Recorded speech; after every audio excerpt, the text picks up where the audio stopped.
आज के पावन पुनीत बेला पिच्छिका परिवर्तन की है। पिच्छिका परिवर्तन यानी हृदय परिवर्तन किसका हुआ और किसका नहीं होगा ये तो नहीं कहा जा सकता है, लेकिन हाँ, बहुत कुछ ऐसे भी महानुभाव हैं कि जिनके विषय में कहा जा सकता है कि हृदय परिवर्तन पिच्छिका लेने देने के पहले भी शुरू हो गया है। पिच्छिका के नाम से ही कितने सारे चेहरे ऐसे हैं जो प्रसन्नता से भरे हैं और उस घड़ी की इंतजारी में हैं कि आखिर में हमारा नाम कब कहां कैसे आएगा, देने में आएगा कि लेने में आएगा, सभी इंतजारी में हैं। इतनी अमूल्य पिच्छे होते हैं कि जिसका रुपयों से मूल्यांकन नहीं किया जा सकता है, पैसों से मूल्यांकन नहीं किया जा सकता है। दुनिया के सभी काम पैसों से हो सकते हैं, लेकिन परमार्थ एक ऐसा होता है जो पैसों से नहीं मापा जा सकता है। पैसों से वहां की कभी टिकट नहीं कट पाती है, उसमें कोई सीट रिजर्व नहीं की जा सकती है, स्वर्ग और मोक्ष भी नहीं मिल सकता है। यद्यपि गृहस्थिक धर्म में दान धर्म की भी बहुत बड़ा महिमा कही गई है कि अगर आप त्याग नहीं कर सकते हैं, तप नहीं कर सकते हैं, तो दानम पूजम मुखम सावय धम्मम कहाँ है। दान देना भी एक धर्म है। 7 प्रकार के हमारे यहां क्षेत्र कहे गए हैं, जिसे परम क्षेत्र के नाम से जहां कहा जाता है, परम स्थानों के नाम से कहा जाता है। उनमें जिनेंद्र भगवान के मंदिर का निर्माण कराना, जिनेंद्र भगवान की प्रतिमाओं की विशाल विशाल संरचना करना, प्रतिष्ठा करना, धन्य है वे सौभाग्यशाली जो ऐसा सौभाग्य प्राप्त करते हैं। मुझे बड़ी प्रसन्नता है कि हमारे बंबई के श्री नरेश कुमार जी जैन हैं, बिल्डर्स हैं, जिन्होंने विशाल प्रतिमा की एक घोषणा कर दी। बड़ी प्रसन्नता के साथ उन्होंने भावना प्रकट की थी कि ऐसा सौभाग्य गुरुदेव जिंदगी में मुझे कभी नहीं मिलेगा, ये अवसर मुझे ही मिले, जैसे भी हो मुझे ही मिले। मुझे बड़ी खुशी हुई। यदि कुछ पाया है तो ऐसे कार्यों में उपयोग हो जाए, बाकी की धन संपदा तो संसार के कार्यों में व्यय होती ही है। उसी श्रृंखला में हमारे ज्ञानचंद जी, यहां के गंगवाल जी, बड़ी खुशी के साथ उन्होंने कहा, महाराज श्री दूसरी प्रतिमा का अवसर मुझे दीजिए। बड़े आनंद के साथ, बड़े खुशी के साथ कहा। मैंने कहा भैया पहले सोच लीजिए। ज्ञानचंद जी बोले, महाराज अच्छे कार्यों में क्या सोचना है, सोच लिया है वो तो हमको लेना ही है, हमारी ओर से ही वो प्रतिमा होगी। और तीसरी प्रतिमा की विचारधारा चल रही थी, चर्चा चल रही थी कि माता जी ने चिंतामन जी बस दर्शन करने के लिए आए, माता जी ने थोड़ा सा इशारा किया, चिंतामन जी खुश हो गए, बोले महाराज मैं अपने जीवन का सौभाग्य मानूंगा कि जिन प्रतिमाओं के दर्शन करके ना जाने कितने सारे लोग पुण्य कमाएंगे, दर्शन करेंगे, पूजा करेंगे। सच्चे मायना में द्रव्य का सदुपयोग तो मैं उसी रूप में मानूंगा। और ऐसी विशाल विशाल प्रतिमाएं 31 फीट की, 27 फीट की, शायद अपने उत्तर प्रांत का तो एक बहुत बड़ा उदाहरण होगा। कमल सहित जब वो खड़ी हो जाएंगी तो वह 31 की भी 36 और 37 फीट तक पहुंचेगी, 27 फीट की भी वो भी 31, 32, 33 फीट तक पहुंचेगी। और उसका जब परिगल तैयार हो जाएगा, छत्र चमर वगैरह सारे उसमें परिगल पर तैयार हो जाएगा, 41 फीट तक उसकी अवगाहना हो जाएगी। कितना मनोरम दृश्य होगा। गुरु परिवार ने अभी झांकी पर्यूषण पर्व में लगाई थी और इतनी लोगों को रुचिकर हुई, इतनी रुचिकर हुई कि फोन से सूचना दे दे करके लोग आए। लगभग 75,000 लोगों ने केवल झांकी के हो प्रतिकृति के जो दर्शन किए और कल्पना में डूब गए कि वो बन जाएगा तब कितना अच्छा होगा। और ऐसे मौके पर जहां पर दोनों तरफ तीर्थ सिद्ध क्षेत्र हैं, एक और नैनागिर जी और दूसरी ओर कुंडलपुर है, और मध्य के मार्ग में वो स्थान बनेगा जहां पर हाईवे तो रहेगा सो रहेगा, ट्रेन लेन भी वहीं से सन्मुख से गुजरी है, तो हजारों व्यक्ति रोज रोज दर्शन करके अपना सौभाग्य मानेंगे। कितने लोग कोई ट्रस्टी बने हैं, कोई और भी प्रकार से कमरे आदि आदि के निर्माता बने हैं। तो मुझे लग रहा था कि हाँ, पैसा पाया है तो मैं तो यही कहूंगा कि क्यों ना क्यों ऐसे अच्छे कार्यों में सदुपयोग हो। दीन दुखियों की सेवा में, विद्याओं के विकास में उसका उपयोग हो। कि जहां पर हमारी जैन संस्कृति विलुप्त हो रही थी, मुझे बड़ी खुशी हो रही है कि आज श्री दिगंबर जैन महावीर जी क्षेत्र समिति अथवा नसिया क्षेत्र समिति ने एक ऐसा बीड़ा उठा लिया है कि जैन विद्या जो थी प्राकृत और अपभ्रंश की थी। बंधो, हमारे जितने भी शास्त्र हैं, आगम हैं, सभी प्राकृत में अपभ्रंश में लिखे गए हैं, प्राकृत और अपभ्रंश में लिखे गए हैं। भगवान महावीर स्वामी की दिव्य देशना भी यद्यपि सर्व भाषामयी होती है, फिर भी गणधर परमेष्ठी ने प्रधानता से प्राकृत में ग्रंथ लिखे और वो परंपरा आचार्यों की अनवरत चलती रही।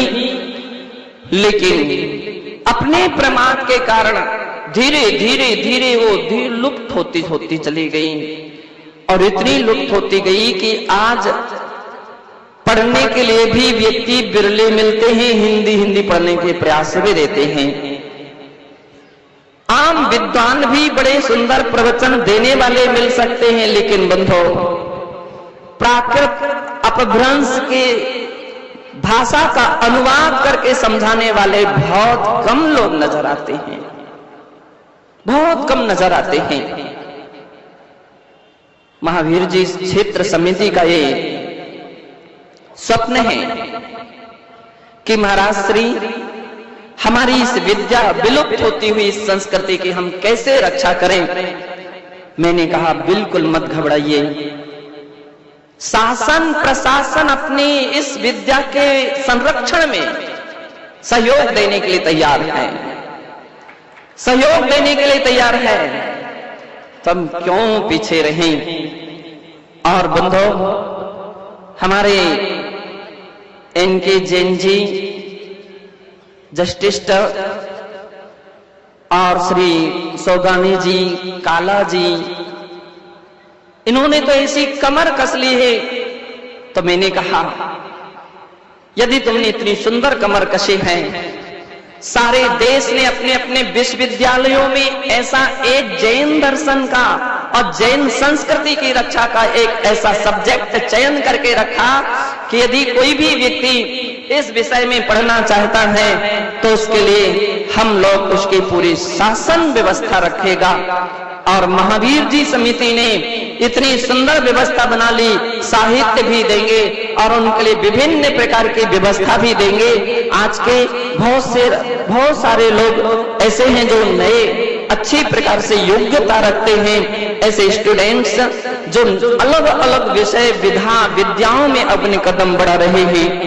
बंधु, मैं अपेक्षा करूंगा कि हमारे नवयुवक इस दिशा में भी अपना कुछ कदम रखें, इस दिशा में भी विचार करें और हमारे समाज के जो भी उन बच्चों के माता पिता हैं अथवा उनके जो स्कूल के टीचर हैं, वे भी उनके लिए इस दिशा में कुछ संकेत दें कि उस विद्या का भी अध्ययन करेंगे। और बड़ी खुशी प्रकट की है कि महाराज श्री प्रति वर्ष हम लोग लगभग 10 विद्यार्थियों के लिए विशेष प्रकार से पुरस्कृत करेंगे। और मैं समझता हूं कि हमारी यहाँ की समिति जितनी पुरस्कृत करेगी सो करेगी, शासन प्रशासन भी पुरस्कृत करेगा, क्योंकि जो विद्या विस्मृत होती है उसके लिए शासन संरक्षण के लिए अपना सबसे बड़ी बीड़ा उठा लेता है और सबसे बड़ा योगदान देता है। अनेक ऐसे छात्र यदि निकलेंगे तो ऐसे स्कूलों में भी उनके लिए स्थान मिलेगा कि जिन स्कूलों में प्राकृत और अपभ्रंश के छात्रों की आवश्यकता है, जो पढ़ा सकते हैं, जो उसके लिए अच्छी तरह से उसकी संरक्षण कर सकते हैं, अनुवाद कर सकते हैं, शासन प्रशासन भी उनके लिए बहुत बड़ा योगदान देगा। मुझे इस बात की बड़ी खुशी है कि हमारे सत् कार्यों में महावीर जी समिति ने बहुत अच्छा सुंदर कदम उठाया। और जिन चैत्यालय, जिन तीर्थ, जिन चैत्यों की रक्षा के लिए भी दान की परंपरा है हमारे यहाँ। और उन्होंने सबसे बड़ी उपलब्धि ये पाई है कि यहाँ का सांवला जी का मंदिर जो अतिशयकारी मंदिर है, सातिशय मंदिर है।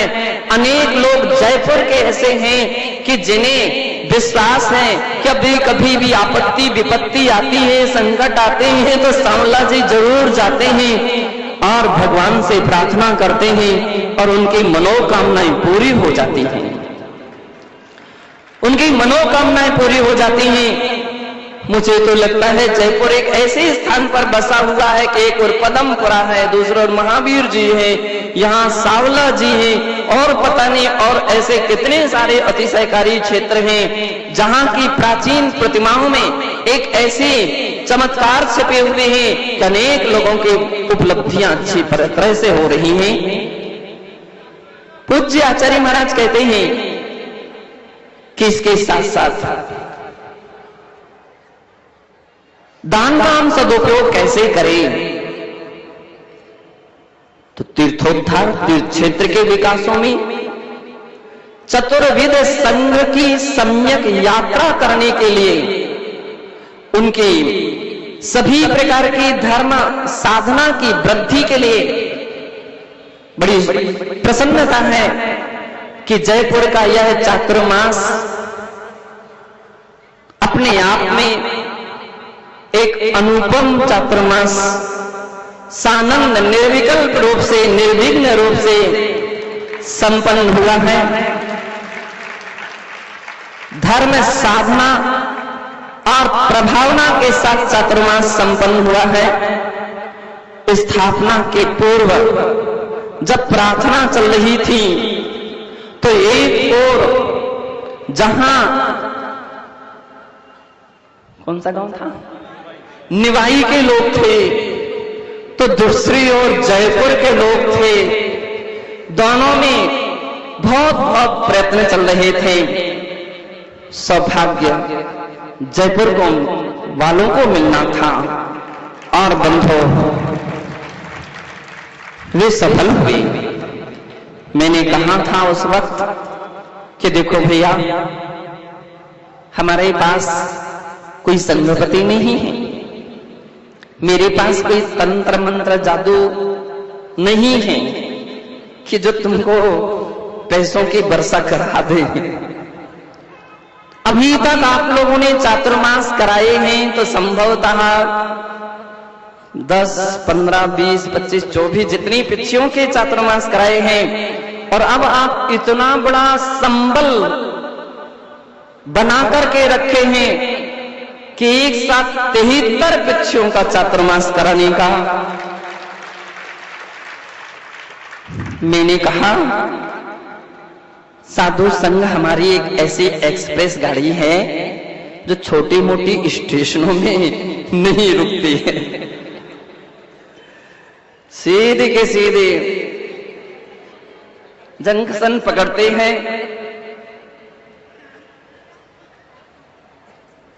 छोटे मोटे स्थानों में तो हर व्यक्ति को सोचना विचारना करना पड़ता है। हम लोग पहले विहार करते थे तो कुछ नहीं बतलाते थे, छोटा संघ था, उठाया पीछे कमंडल विहार कर गए, सब व्यवस्था होती जाती थी। मैंने कहा देखो भैया, हमारे संघ में वृद्ध लोग भी हैं, अस्वस्थ भी हैं, महाराज भी हैं, माताजी भी हैं, भैया बहनें सभी हैं। अब तुमको कम से कम यात्रा के लिए तैयार होना पड़ेगा। सभी लोग बड़े खुश हो गए, बोले 1000 किलोमीटर की यात्रा में कोई परेशानी नहीं आएगी, सानंद संपन्न होगा। चातुर्मास कराना आसान है, विहार कराना टेढ़ी खीर है। पूज्य आचार्य गुरुदेव कहते थे कि बेटा योग्य व्यक्तियों की परख होना चाहिए। मैंने कहा महाराज वो कैसी परख होना चाहिए? तो बोले लंगोट का पक्का होना चाहिए और जवान का सच्चा होना चाहिए। मैंने कहा हमारी समिति जवान की सच्ची है, कच्ची नहीं है। बड़ी प्रसन्नता रही कि सारे लोगों ने, चाहे अध्यक्ष जी हों, खंडाका जी, देव प्रकाश जी खंडाका, नेमीचंद जी खंडाका और भी सारे खंडाका परिवार, तो दूसरी ओर नेमीचंद जी हों, जैसे भी बेचारे प्रयास करते रहते, मेहनत करते रहते, कहते तो सब कुछ रहते लेकिन काम पूरा करते हैं। हमारे संपत लाल जी सबसे शांत प्रिय व्यक्ति की दृष्टि में हम देखते हुए जब भी आते बिल्कुल शांति से बात करते हैं। संपत लाल जी चातुर्मास के कार्य में बहुत बड़ा अच्छा काम किया है। ओम जी काला चौका व्यवस्था में एक ऐसे तैयार रहे हैं कि जिन्होंने, यद्यपि सभी चौके वालों की महान विशेषता रही, लेकिन उनकी सबसे अच्छी काम रही कि जो मेंटेन करते रहे। और स्वास्थ्य व्यवस्था में जब हम देखते हैं तो मुकेश का नाम नहीं छिपाया जा सकता है। जैसे बना उन्होंने यहां वहां से व्यवस्था बना बनू करके किसी भी महाराज के स्वास्थ्य में कोई कमी नहीं आने दी। रविंद्र जैसे भी बनते हैं, व्यसन मुक्ति शाकाहार शिविर में कोई कमी नहीं आने दी है। मुझे तो पता नहीं है और कितने सारे लोग हैं, सारे लोग हैं। सबसे बड़ा काम गुरु परिवार के लोगों ने भी किया है कि जो अपने लिए हर मौके पर आर्डर चलाना आसान है, काम करना कठिन होता है, दौड़ धूप करना कठिन होता है, दौड़ धूप की है सारे लोगों के लिए। मेरा मुझे मालूम नहीं है, किसी के नाम यदि छूट रहे हों तो समिति वाले मुझे लिख करके दे दें, मैं सबके नाम बोल दूंगा। लेकिन चूंकि सभी लोगों का अच्छा योगदान है, सभी लोगों का अच्छा महत्वपूर्ण योगदान है, चूंकि अब अपने लिए कमर कसना है बिहार के विषय में, बिल्कुल निश्चिंत हो जाइए कि अपना अच्छी तरह से दृढ़ निर्णय बना करके बना लीजिए। तब तक हम आराम से बैठे हैं, सारी तैयारी हो जाए फिर आकर के प्रार्थना करना, तो अपन बिहार की रूपरेखा बनाएंगे। और चौके वालों ने और भी व्यवस्थापकों ने बहुत बड़े अच्छे अच्छे काम किए, चाहे वो महिला मंडल हो, चाहे अपनी इंदिरा जी हो, संचालन आदि के कार्य में सब के लिए मेरा बहुत अच्छा आशीर्वाद है। सारी महावीर जी समिति ने पूरा हर तरह की सुविधाओं में यथाविधि उन्होंने सभी व्यवस्थाएं जुटाई। हमारे चिंतामन जी वज, जिनकी ध्वजारोहण से चातुर्मास का कार्य संपन्न हुआ और सानंद रूप में वह एक ऐसा ध्वजारोहण हुआ कि वह ध्वजा बराबर फहराती रही और चातुर्मास सानंद चलता रहा। कलश की स्थापनाओं में तो इतने कलश हमारे आज तक के चातुर्मासों में इतने कलश कभी स्थापित नहीं हुए होंगे जितने कलश। मैंने कहा ठीक है, बड़ा संख्य है, इसलिए पिलर भी बहुत सारे चाहिए। अच्छी तरह से सारा कार्य हुआ। कमल जी बज और प्रकाश चंद जी गोधा, फोलिया जी, एक ऐसे कुछ लोग रहे कि जो कभी मंचों पर नहीं दिखे, कभी किसी स्थानों पर नहीं दिखे, जब भी दिखे मुझे तो हम जैसे हार करके निकलते थे, वे मुझे चौके की व्यवस्था, यानी जो आम लोगों की अतिथि सत्कार की जो व्यवस्था थी वहीं खड़े बिल्कुल मिलते थे। शास्त्र व्यवस्था में सुशील वैद्य जी आपके यहाँ के, मैं तो यूं कहें कि वो अंतरराष्ट्रीय ख्याति प्राप्त वैद्य जी हैं, तो कोई अतिशयोक्ति नहीं रहेगी।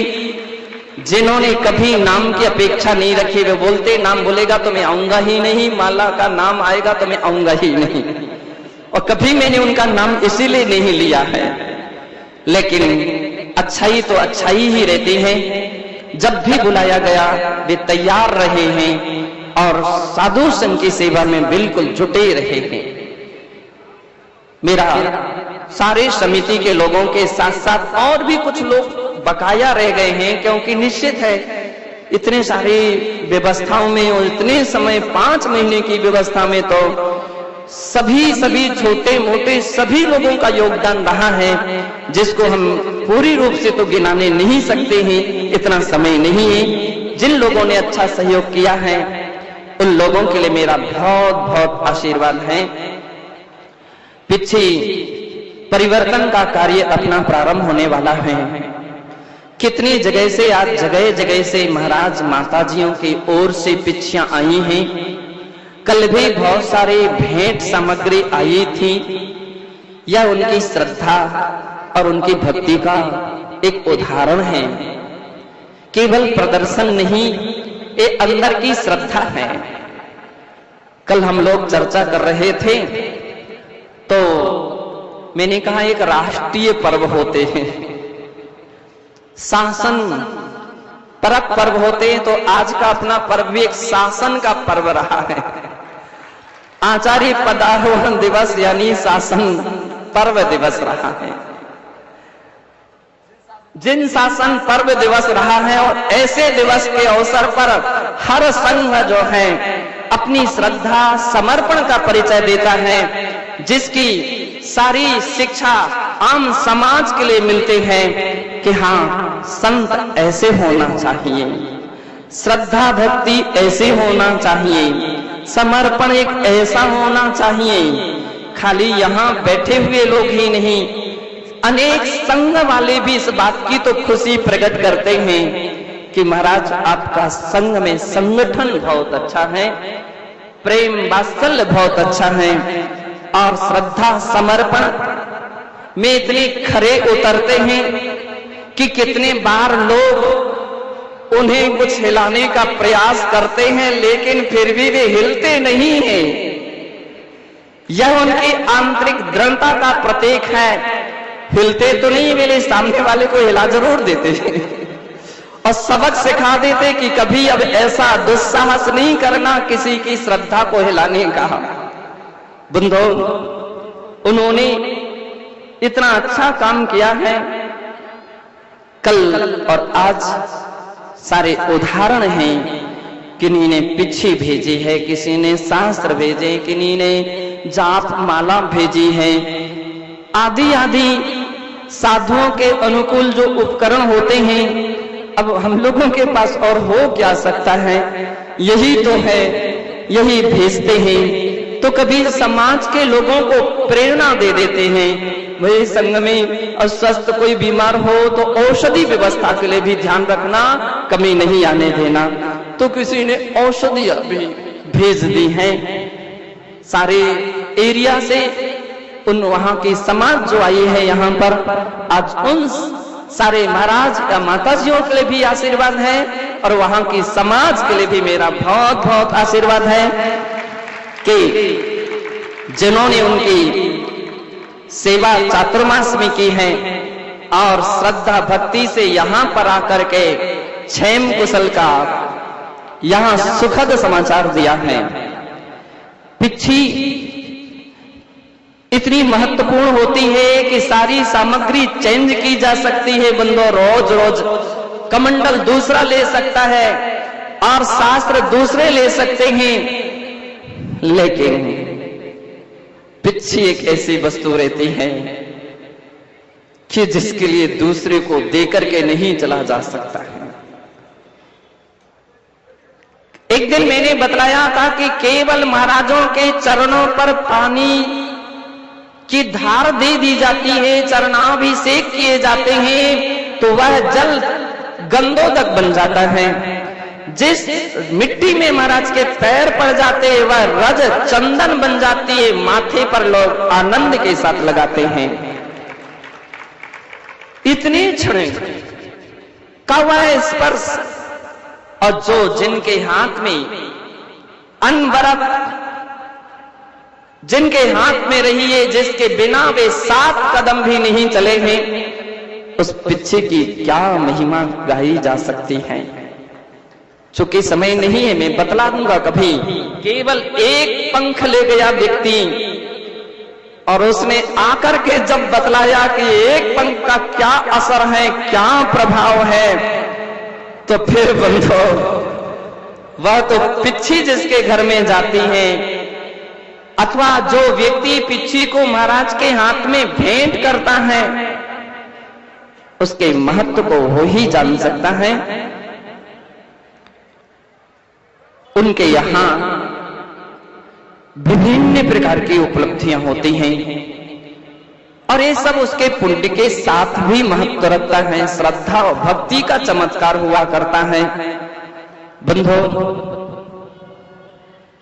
पिच्छी मयूर पिच्छी मुनिजन रखते हैं और मयूर पिच्छी का इतना बड़ा प्रभाव है, इतना बड़ा महत्व है कि मयूर के लिए, मयूर पंख के लिए भगवान ऋषभदेव ने अपने हाथ में लिया था और मयूर पंख की पिच्छी धारण की थी।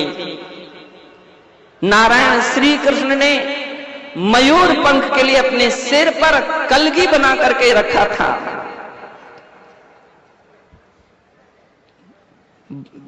मुस्लिम संप्रदाय में जितने भी फकीर होते हैं अधिकांश सब मयूर पिच्छी का प्रयोग करते, मयूर पंख का प्रयोग करते हैं। अनेक अनेक देवी और देवताओं के यहां मयूर पंख का उपयोग होता है। और बंधो, सरस्वती का वाहन मयूर ही है। ज्ञान का दर्शन का और चारित्र का एक प्रतीक है, जिसके माध्यम से मुनिजन 6 निकाय जीवों की रक्षा करते हैं। पिच्छी में 5 गुण कहे गए हैं।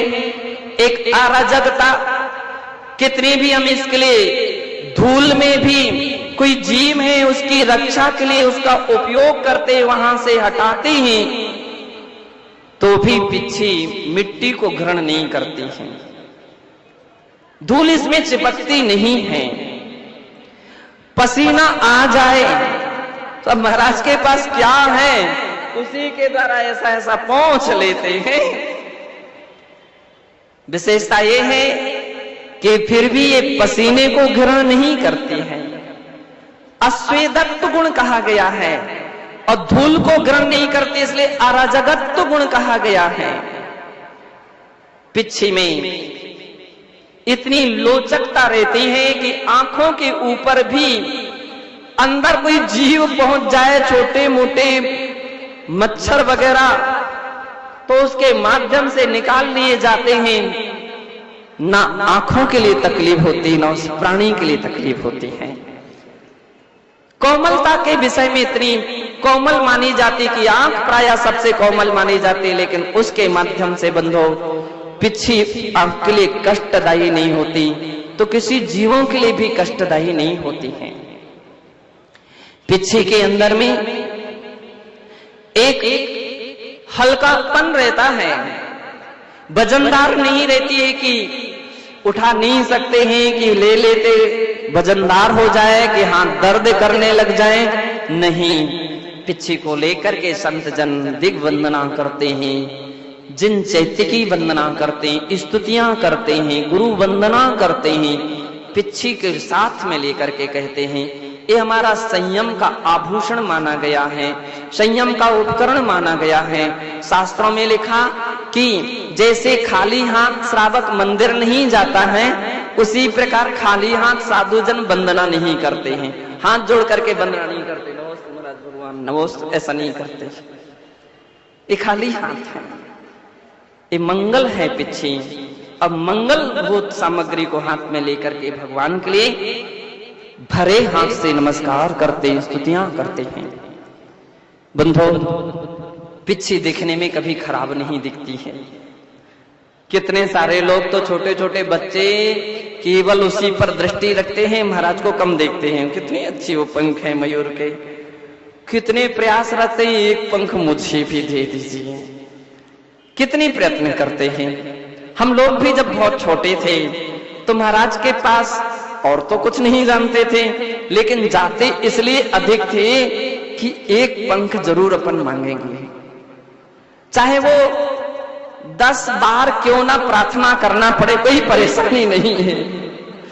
कभी किसी से करते रहते थे और विश्वास रखते थे कभी ना कभी तो सुनाई हो ही जाएगी, और 10 दिन भी लग जाए तो भी कोई परवाह नहीं, लेकिन एक पंख मिल जाता था तो ऐसा लगता था कोई संपदा हमको मिल गई है। पुस्तक में छिपा करके रखते थे, विद्या बहुत आएगी। ऐसी पिच्छी संत जन कार्तिक महीने में बदलते हैं। इसलिए कार्तिक महीने में बदलते हैं क्योंकि कार्तिक महीना जो है, इस वक्त मयूर पंख को छोड़ने लगती हैं और पंख छोड़ती जाते हैं। और जंगलों में पहले संत साधु जन रहते थे, वे उठाते रहते थे और एकत्रित करके बांध लेते थे। आज बहुत कुछ ऐसे लोग रहते हैं जो बीन करके एकत्रित करते हैं। राजस्थान में तो सबसे अधिक ऐसा उल्लेख मिलता है कि कई गांवों में हम देखते थे छोटे छोटे बच्चे 100-100, 250 पंख बीन करके लाते थे और वे किसी ना किसी के यहाँ बेच करके चले जाते थे। कितने फीरी वाले प्लास्टिक वगैरह की सामग्री पंखों के बदले दे देते थे और वो एकत्रित होते हुए सारे पंख अधिक संख्या में हो जाते थे, फिर साधु संतों के हाथ में आ जाती हैं। इसलिए कार्तिक महीना श्रेष्ठ माना गया। चातुर्मास विसर्जन की भी पद्धति है। आज बहुत सारे लोगों ने चातुर्मास यानी पिछी परिवर्तन में नियम लिए हैं, संकल्प लिए हैं, लेकिन ध्यान रखिए, जो भी नियम संयम संकल्प लिया है बड़े हृदय से पालन कीजिए, बड़ी श्रद्धा से पालन कीजिए, तो वह पिछी तुम्हारे घर में जादू का काम कर जाएगी। व्रत नियम संयम ही उसकी बागडोर है, यूं समझो उसके प्राण हैं। व्रत नियम संयम जितना अच्छी तरह से पालन करोगे, जब जितनी अच्छी तरह से करते जाओगे वो असर करते जाएगी। एक बार एक अजैन, एक गांव में हमारी पिछी पहुंची और जैन नहीं था, अजैन था। वो बीमार था और उसके उपचार नहीं हो रहे थे। वह उसके घर गया जिसके घर में पिछी गई थी, और उसने कहा कि आप महाराज की पिछी हमारे ऊपर फेर दीजिए। अब महाराज होते तो हम आशीर्वाद ले लेते, अब महाराज नहीं हो, पिछी आप मेरे सिर पर फेर दीजिए। तो बाद में आकर के मालूम चला, उसने कहा कि मेरी बीमारी ठीक हो गई। ये उसकी श्रद्धा और भक्ति का प्रतीक है। हम अच्छी तरह से सम्यक प्रकार से व्रत नियम संयम का पालन करें। एक बात ध्यान रखें, बहुत सारे फार्म आए हैं, पिछे निर्धारित हैं, देने में कोई निर्धारणा नहीं है। लेने वालों के लिए तो एक ही पिछी मिलेगी। बहुत सारे लोग ऐसे रह जाएंगे कि जिनकी बहुत मनोभावना है, मनोकल्पना रही है। घबराइए नहीं, ऐसी श्रद्धा रखना कि अब हम इतना पुण्य कमाएंगे, इतना पुण्य कमाएंगे कि अब तो आगे के अवसर पर मुझे बड़े महाराज की ही पिछी मिलेगी। लेकिन ये भी ध्यान रखें, छोटे महाराज भी बड़े महाराज से कम नहीं होते हैं। माला के दाने जो होते हैं, माला में कुछ पता नहीं रहता है कि कौन छोटे कौन बड़े हैं। मैंने एक बार हम लोग महाराज के पास गए तो महाराज का पूरा संग लेने के लिए आया, तो मुझे बड़ा शर्मिंदा जैसा होना पड़ रहा था कि महाराज मुझे लेने आ रहे हैं। हमारे गुरुदेव विमल सागर जी इतने सरल प्रकृति के थे कि वे शिष्यों को भी लेने के लिए पहुंच जाते थे। छोटे बड़े की तो बात बहुत दूर की बात है, जब शिष्य के लिए ही लेने के लिए पहुंच जाए। और ऐसा योग रहा कि हमारे बाहुबली सागर जी महाराज हमारे साथ में आ रहे थे। चूंकि अष्टानिका में उन्होंने उपवास किए थे तो चलने में बड़ी परेशानी हो रही थी, और जिस वक्त मुझे सोनागर जी में प्रवेश करना था उस वक्त उनका स्वास्थ्य रास्ते में ही थोड़ा ठीक नहीं रहा, और हम लोग पहुंचने में विलंब क्या संभव ही नहीं था। मैंने महाराज के पास समाचार भेजा, यदि आपकी आज्ञा हो तो हम आपके पास आए जा रहे हैं, बाहुबली जी सुबह आ जाएंगे। महाराज ने कहा नहीं। मैंने कहा चूंकि महाराज पूरा संग आया है और खाली जाएगा तो बड़ा अटपटा लगेगा। महाराज ने कहा नहीं, कोई बात नहीं, इसके परवाह मत कीजिए, आप दोनों मान जो भी महाराज लोग हैं एक साथ सब सुबह आएंगे। जब हम सुबह गए तो मैंने पहले प्रार्थना करवा दी कि महाराज लेने नहीं आएंगे, हम ही महाराज के चरणों में आएंगे। लेकिन परम पूज्य गुरुदेव आचार्य विमल सागर जी महाराज, आचार्य कुंथू सागर जी महाराज का संग था, और शायद आचार्य सुमति सागर जी महाराज का, आचार्य पारस सागर जी महाराज थे, आचार्य अजित सागर जी थे, सबकी सब लेने के लिए आए। तो मुझे बड़ा शर्मिंदा हो रही थी कि क्या बोलूं क्या कहूं। मैंने वंदना की, परिक्रमा लगाई, इतनी ठंडी थी, बादल थे, शायद कहीं पानी भी बरस गया था तो हवा ठंडी चल रही थी। मैंने कहा महाराज आपको नहीं आना चाहिए था। मैंने कहा क्यों? मैंने कहा मैं तो आपका शिष्य हूं, आप हमारे गुरु हैं, हम आपके चरणों में आते, ये हमारी शोभा थी। और मैंने ऐसे भी कह दिया आपकी भी उसी में शोभा थी। तो महाराज बोले क्या मैं अब आज से डमोकारण तब पढ़ना बंद कर दूं?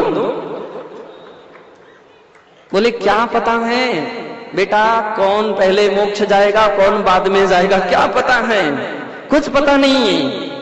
रत्नत्रय जगत में पूज्य रहा है, आदरणीय रहा है, और ऐसे रत्नत्रय को तुमने धारण किया, इसलिए मैंने रत्नत्रय का आदर किया है। ऐसे जिनकी विशाल भावना थी बंधो। पूज्य आचार्य कहते थे कभी साधुओं के लिए छोटा बड़ा नहीं समझना चाहिए, ये पढ़ा लिखा है, कम पढ़ा लिखा है, कुछ नहीं, रत्नत्रय को देखना चाहिए। अगर किसी भी रत्नत्रय के धारण करने वाले, चाहे वो भली एक देश रत्नत्रय धारी क्यों ना हो, हमारे संघ के सबसे बुजुर्ग क्षुल्लक जी भी क्यों ना हो, अस्वस्थ भी क्षुल्लक जी क्यों ना हो, उनकी भी पिच्छी यदि आपके हाथ में आपके घर पहुंच जाए, सौभाग्य मान लीजिए। कभी ऐसे भावना नहीं रखना कि मुझे इनकी क्यों आ गई, वो भी तो साधक है। इस श्रद्धा ही तुम्हारे लिए महानता की ओर ले जाएगी और बहुत बड़ा प्रभाव डाल सकती है। तो हम सभी ऐसे उस पिछी परिवर्तन में अब अपने कदम आगे बढ़ा रहे हैं। जय बोलिए महावीर भगवान की।